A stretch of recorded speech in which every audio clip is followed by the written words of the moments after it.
बिस्मिल्लाहिर्रहमानिर्रहीम अस्सलाम वालेकुम। लिटरेरी डिवाइसेस के हवाले से आज जो figure of speech under discussion है that is understatement. What is understatement? An understatement is a figure of speech implied by writers or speakers to intentionally make a situation seem less important than really it is। Understatement एक ऐसा figure of speech है जो writers या speaker इस्तेमाल करते हैं इरादतन जानबूझकर किसी सिचुएशन को कम अहम दिखाने के लिए, यानी ये रियली कुछ और सिचुएशन होती है जबकि राइटर या स्पीकर कुछ और सूरत हाल दिखाते हैं। An understatement usually has an ironic effect। An understatement is opposite to another figure of speech, hyperbole। यानी जो अंडरस्टेटमेंट है ये एक और फिगर ऑफ स्पीच जिसको हाइपरबली कहते हैं, जो कि क्या है, which is an over statement. जो ओवर स्टेटमेंट होता है जिसमें किसी चीज़ को हम एग्जैजरेट करते हैं, बढ़ा चढ़ा कर बयान करते हैं, उसका ये अपोजिट है। यानी अंडरस्टेटमेंट में हम कम अहम दिखाते हैं जबकि हाइपरबली में हम बढ़ा चढ़ा कर बयान करते हैं। आपका दोस्त, आपका फ्रेंड जब आपको आपका कोट रिटर्न करता है तो उसके ऊपर बहुत से स्टेन्स, धब्बे, निशान लगे होते हैं, लेकिन आप उसको देकर कहते हैं it doesn't look too bad. तो ये क्या है, ये अंडरस्टेटमेंट है। आए मज़ीद कुछ मिसालें लेते हैं। It rain a bit more than usual. It rain a bit more than usual, यानी ये मामूल से हट कर थोड़ी सी ज़्यादा बारिश हुई। तो ये स्टेटमेंट कब दी गई है? Describing an area being flooded bye heavy rainfall, यानी जब हैवी रेनफॉल हुई है तो उससे जो एरिया है उसमें सैलाब की सिचुएशन, सूरत हाल बन गई है, वो कंडीशन बनी हुई है। तो कहा क्या जा रहा है? It rain a bit more than usual. Second example है he is not too fat, कि वो ज़्यादा मोटा नहीं है। तो ये कब कहा जा रहा है? Describing an obese person.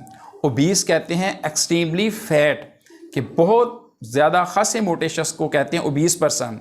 तो उसको देखकर क्या कहा जा रहा है? He is not too fat. Third example है deserts are sometimes hot, dry and sandy. ये describing desert of the world, दुनिया के सहराओं के बारे में बयान करते हुए कहा जा रहा है कि deserts are sometimes hot, dry and sandy, कि जो सहरा हैं ये बाज़ औक़ात हॉट, ड्राई और सैंडी होते हैं, जबकि जनरली जो डेजर्ट्स होते हैं वो हॉट, ड्राई और सैंडी होते हैं। फॉर एग्ज़ाम्पल है it is a bit nippy today. Nippy कहते हैं ठंड को, सर्दी को कहते हैं ये थोड़ी सी सर्दी है, आज थोड़ी सी सर्दी है। तो ये स्टेटमेंट कब दी गई है? डिस्क्राइबिंग द टेम्परेचर, यानी टेम्परेचर को बयान करते हुए, which is 5 degree below freezing, जो नुक्ता मुंजमद से 5 डिग्री कम है। तो ये अच्छी खासी सर्दी है। और कहा क्या जा रहा है? It is a bit nippy today, कि आज थोड़ी सी सर्दी है। नंबर 5 एग्जाम्पल है it was okay. It was said by the student who got highest score in the test. ये स्टूडेंट ने कहा जब उसने टेस्ट में हाईएस्ट स्कोर हासिल किए तो उसने ये क्या कहा? स्टेटमेंट दी ओके, बस ठीक था। In the end Winston Churchill का एक कोटेशन है, a pessimist sees the difficulty in every opportunity. Pessimist किसे कहते हैं? दुनिया से मायूस, नाउमीद, कनूतियत पसंद शख्स को, कि ये जो दुनिया से नाउमीद होता है, जिसको अच्छे मुस्तकबिल की कोई उम्मीद नहीं होती, तो उसके बारे में कहा जाता है कि पेसिमिस्ट जो है ना, ये हर अपॉर्चुनिटी जो उसको मिलती है उसमें वो डिफ़िकल्टी देखता है। जो भी उसको अपॉर्चुनिटी, मौका मिलता है उसमें ही वो डिफ़िकल्टी, मुश्किल को देखता है।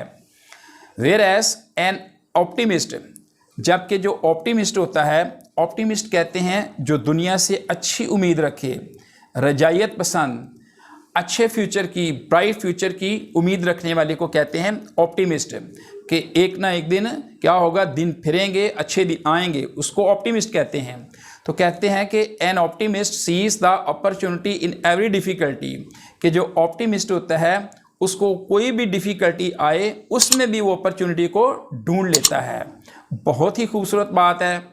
अगर आपको वीडियो अच्छी लगे तो don't forget to like share. अस्सलाम वालेकुम।